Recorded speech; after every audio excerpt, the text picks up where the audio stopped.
கும்பம் எடுத்துட்டாங்களே காலபுருஷனுக்கு 11ஆம் இடம்.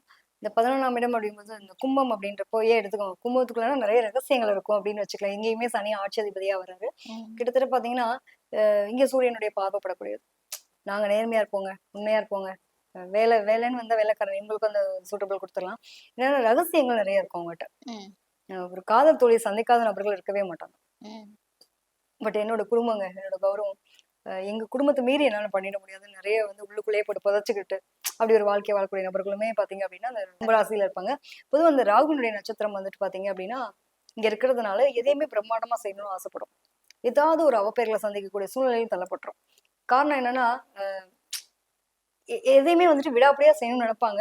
அதுவே வந்துட்டு ரொம்ப ஒரு ப்ரெஷர் பண்ணும்போது என்னவோ அதை கைவிட்டு போயிடும் இல்லையா? அந்த மாதிரின்னு வச்சுக்கோங்களேன். கிட்டத்தட்ட இவங்களோட தவளையும் தன் வாயால் கெடுன்ற வார்த்தை உங்களுக்கு சொல்லிக்கலாம். இவங்களோட வார்த்தைகள் எப்படின்னா கொஞ்சம் கூர்மையா இருக்கும். ஆயுதங்கள் மாதிரி சில டைம்ஸ்ல வந்துட்டு குத்தி பேசிடுவாங்க. அதுவே அவங்களுக்கு பெரிய பாராட்ட தெரியாது. நீ என்னை பாராட்டிட்டு மட்டும் பாரு, நான் உனக்கு அவ்வளவு உண்மையா இருப்பேன்னு நினைப்பாங்க. பட் இவங்களுக்கு அந்த பாராட்டுன்றதை அவங்க வாயில தான் வரது.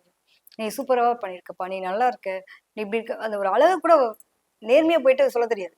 மறைச்சுக்குவாங்கன்னு வச்சுக்கோங்க, மனசுக்குள்ள போட்டே வச்சுக்குவாங்க. ஓகே இது பண்ணிருக்காங்க, அந்த பாராட்ட கூட மாட்டாங்க. லவ் இருக்கும், பட் அதை வெளிப்படுத்த தெரியாதா?